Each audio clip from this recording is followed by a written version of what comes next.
తదుపరి ఉపరాష్ట్రపతి ఎవరనే దానిపై ఉత్కంఠ నెలకొంది. ఉపరాష్ట్రపతి రేసులో 6 అభ్యర్థులు ఉన్నట్టుగా తెలుస్తోంది. బీహార్ సీఎం నితీష్ పై ఊహాగానాలు వినిపిస్తున్నాయి.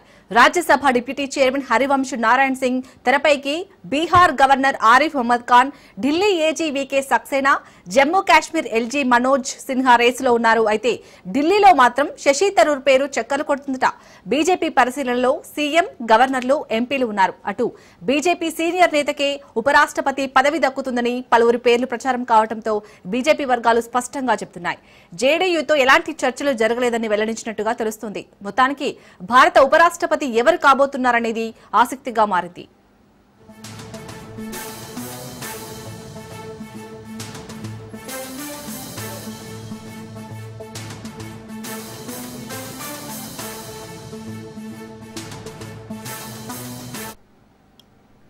తదుపరి ఉపరాష్ట్రపతి ఎవరనే దానిపై ఉత్కంఠ నెలకొంది. ఉపరాష్ట్రపతి రేసులో 6 అభ్యర్థులు ఉన్నట్టుగా తెలుస్తోంది.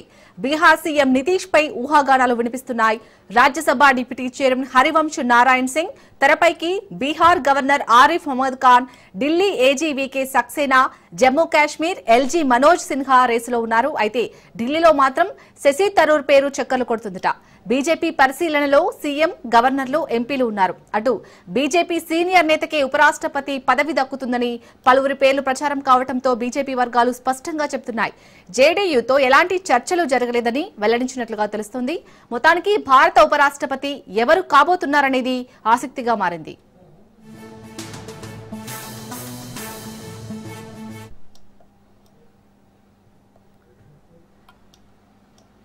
ఇదే అంశానికి సంబంధించి మరిన్ని అప్డేట్స్ మా ప్రతినిధి పవన్ అందిస్తారు. పవన్, మొత్తానికి ఇటు ఉపరాష్ట్రపతి రేసులో అయితే 6 అభ్యర్థులు ఉన్నట్టుగా తెలుస్తుంది. ఈ 6లో ఎవరి పేరు ప్రధానంగా వినిపిస్తుంది?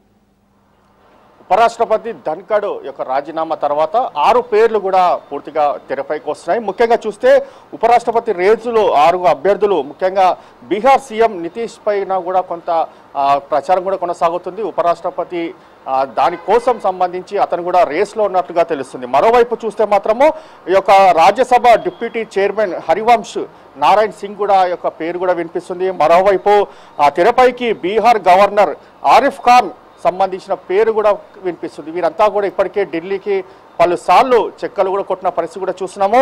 మరోవైపు చూస్తే మాత్రం జమ్మూ కాశ్మీర్ ఎల్జీ మనోజ్ సిన్హా పేరు కూడా వినిపిస్తున్న పరిస్థితి కూడా చూస్తున్నాము. బీజేపీ పరిశీలనలో మాత్రము సీఎం, గవర్నర్లు, ఎంపీలు, అంతేకాకుండా బీజేపీ సీనియర్ నేతకే ఉపరాష్ట్రపతి దక్కుతుందని చెప్పి కూడా దీనికి సంబంధించి పూర్తిగా ఊహాగానాలు కూడా వినిపిస్తున్న పరిస్థితి కూడా చూస్తున్నాము. పలువురు పేర్లు మాత్రము ప్రచారంలోకి రావడంతో బీజేపీ మాత్రము దీనికి సంబంధించి జేడుతో మాత్రము ఇలాంటి యొక్క చర్చలు కూడా జరగలేదు. అయితే ఎవరు ఉపరాష్ట్రపతి అనే దానిపైన కూడా పూర్తిగా ఉత్కంఠంగా కొనసాగుతుంది. ఎందుకంటే ఇప్పటికే ఇటు ఆశావాహులంతా కూడా ఢిల్లీకి సంబంధించి పూర్తిగా అక్కడ చెక్కలు కొడుతున్నారు. పలువురు కేంద్ర మంత్రులతో కూడా మంత్రాలు కూడా చెప్తున్న పరిస్థితి కనిపిస్తుంది. మొత్తానికి చూస్తే మాత్రము ఈ రోజు సాయంత్రం కల్లా ఎవరు అనేది మాత్రం కొన్ని పేర్లు కూడా బయటికి వచ్చే అవకాశం కూడా కనిపిస్తుంది. అయితే బీజేపీ మాత్రము బీజేపీ సీనియర్ లీడర్కి మాత్రమే ఇవ్వాలని చెప్పి కూడా కొంత దీనికి సంబంధించి కూడా ప్రచారం కొనసాగుతుంది. ఎందుకంటే చాలా సీనియర్ నేతలు ఉన్నారు కాబట్టి వీరిని కాదని ఈ వేరే సంబంధించిన నేతలకు ఇవ్వకుండా కేవలం బీజేపీ సీనియర్ నేతలకే ఇవ్వాలని చెప్పి కూడా బీజేపీ ఆలోచిస్తున్నట్లుగా తెలుస్తుంది. మొత్తానికి ధన్ఖడ్ యొక్క రాజీనామా తర్వాత మాత్రము ఉపరాష్ట్రపతి ఎవరనే దానిపైన కూడా పూర్తిగా ఊహాగానాలు మాత్రము పూర్తిగా దీనికి సంబంధించి చెక్కలు కొడుతున్న పరిస్థితి కూడా చూస్తున్నాము. మొత్తానికి ఓవరాల్గా ఎవరు అనేది మాత్రము దీనికి సంబంధించి కూడా మరికొద్ది రోజుల్లోనే దీనికి సంబంధించి కూడా పూర్తిగా పేరు తెరపైకి వచ్చే అవకాశం కూడా కనిపిస్తుంది. అలాగే పవన్, ఢిల్లీలో మాత్రం ఇటు శశి థరూర్ పేరైతే చెక్కలు కొడుతున్నట్టుగా తెలుస్తుంది. సో దీనిపై ఎప్పుడు ఒక క్లారిటీ వచ్చే ఛాన్స్ ఉంది?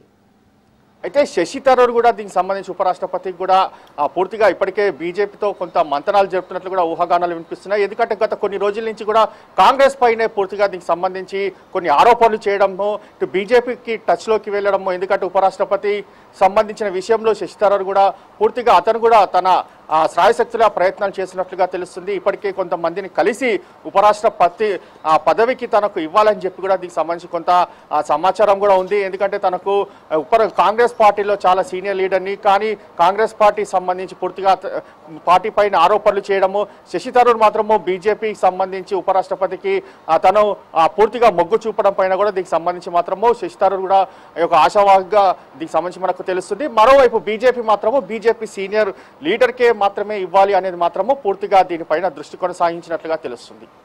Right, thank you Pawan.